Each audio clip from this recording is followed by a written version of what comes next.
Today, I want to talk about something that really affects relationships. Most people, when they join union or get married or get into a relationship with someone, the goal is for that relationship to be long lasting. They don't see that that relationship is going to end anytime in the near future. The hope is that it will be an eternity. Let me start by first saying this. Eternity is not a word that you associate with the earthly realm, but is something that we as human beings hope to accomplish. Nothing in this world lasts forever, and nothing is beyond the point of human existence, right? We're all going to die. We all age. Everything gets old. Cars get old. Houses need repair. How is it so unrealistic to expect that relationships also are constantly needing upkeep and needing work? I truly believe that people that come to relationships have two issues that need to be addressed before they can actually engage in a relationship. Let's just say three, really. Unrealistic expectations for themselves or for the other person, impatience, and they don't understand the value of time. Let me say that again. Unrealistic expectations, which could be for themselves or others. They don't understand the value of time, and they lack patience. How many times do you get into a relationship and you're thinking, you know what? How well do you know this person? Did you ever ask yourself how long it takes you to really get to know someone? I know people who are listening to me right now are saying a lifetime. It is true. You cannot possibly know your partner or the person that you're in a relationship with in 6 weeks, in a year, in 5 years, in 10 years. And some people would even venture to say past the 40 years, some people are now still getting to know the person that they're in a relationship with. Why is that? Why is it that it takes time to get to know someone? Because most people don't know who they are. Most people don't understand themselves. So it makes it difficult to reveal something to you that they themselves don't even understand. In order for someone to truly reveal themselves to you, they have to truly know and believe that they are revealing their authentic self. And that takes time. Knowing who you are takes time. I'm almost 100 years old. I don't look it, but I'm still learning myself. I'm still finding out things about myself, because not just because other people tell me things, but because of my actions, my behaviors, my interactions with others. I'm still learning myself, and I love the process because it helps me to become more centered spiritually, and it helps me to become more centered, period. But how many people have an unrealistic expectation that the person you just met is going to be Prince Charming, that the person you just met is not flawed, that the person you just met can do no wrong? And it's amazing to me that a lot of people still feel that way and still have that expectation that this person is not beyond reproach, and that this person is superhuman. If you are involved with a superhuman personality, I mean, I'm not here to not that. I'm not here to say that it is not possible. There are people out there, there are marriages that I've come across or relationships that I've come across where both people are ideal. They're in sync. They're in sync with their beliefs. They're in sync with their behaviors. They're in sync with their goals. They're in sync with the direction, and they're more in sync with themselves individualistically. Every time I'm on here, I talk about the individual goal and the individual objectives versus the collective, because when you come together as two people, is made up of two individual people, and both people have to consistently work on themselves in addition to working on a relationship. The issue with our society is that most of us expect the other person to bring to us what we cannot bring to ourselves. We come into relationships and we want that person to make us happy. I'm not the first person to say this, so don't quote me on this, but nobody else can make you happy. They can only add to what is already there. They can only add to what is substantive, what you already possess yourself. If you have not done the work on yourself, how dare you expect somebody else to come into a relationship and do what you could not do for yourself. And that's the reality, right? That's one of the unrealistic expectations, that you expect somebody else to give you and do for you what you cannot do for yourself. Stop it. It's very unrealistic. You need to do the work individualistically. You need to work on yourself. You need to show up in a relationship as your best self. And if the other person is okay with you not being your best self, at least grow together toward that better self, but not bring that better self to the point where it pulls you down and pulls down the other person, which is usually the case. One person or both people sometimes are broken and they come to a relationship and they're like, we're going to make this work regardless of if we are broken or not. And the commitment to that kind of brokenness, they think is love, and they believe it's love. And who am I to question if it's love or not? There are different forms of love. And I cannot say what love is.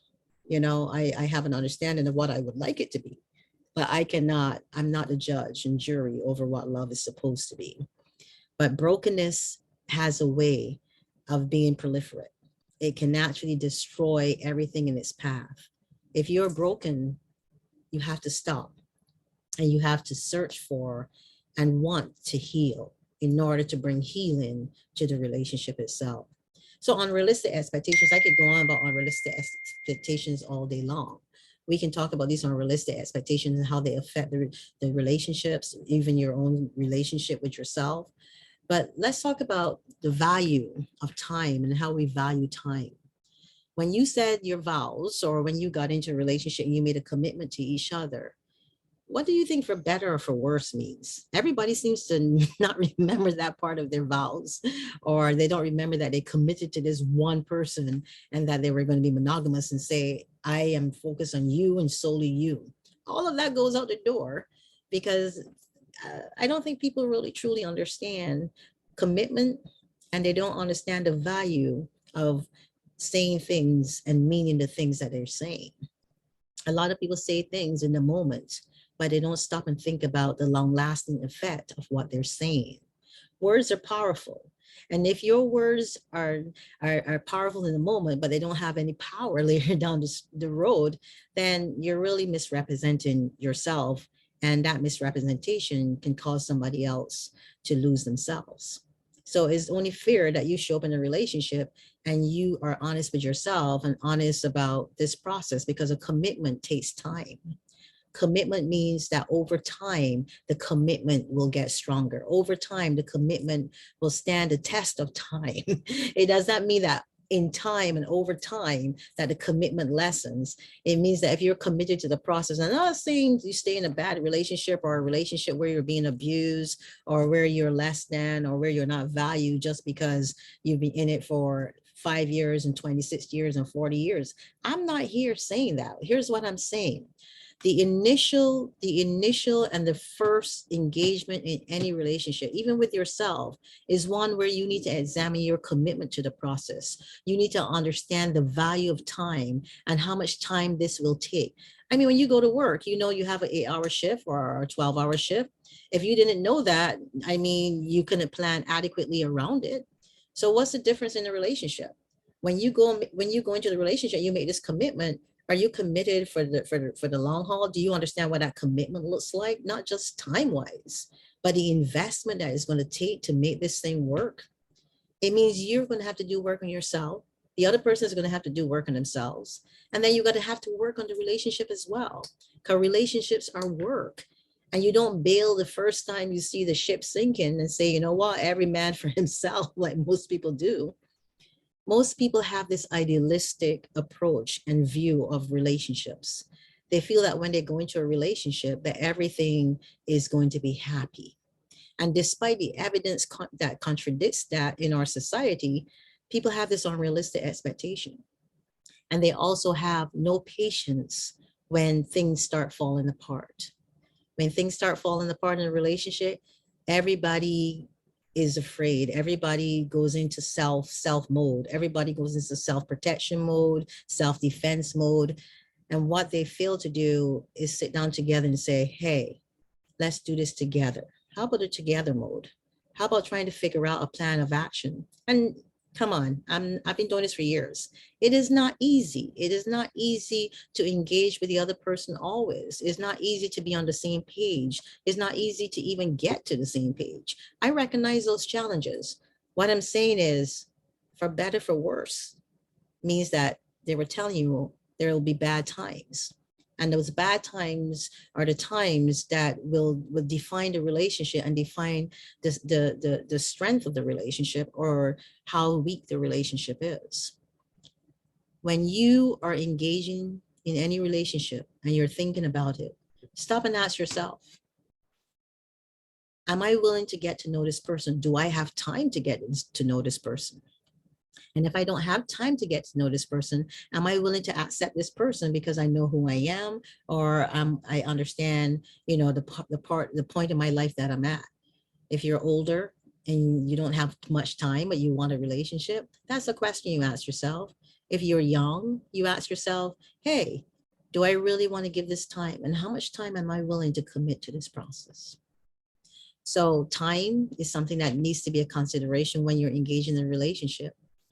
Understanding that you have to have a realistic expectation that relationships do take time to develop, and it takes a long time to get to know someone. You will not know that person in a year. You will not know that person in 10 years. You will know about their habits and their behaviors. But one of the things that you will not know is what they do not know about themselves. My name is Ingrid Felton. As always, I hope that you continue to support what I'm doing here on YouTube. Continue to like the videos, continue to leave your comments. They matter to me, they mean a lot to me. Continue to support me because, as I always say, the only reason I show up here is because of you, right? And I want you to take away this. Have realistic expectations. Understand the value of time when you're investing in a relationship, and practice patience with whomever you're engaging in a relationship with.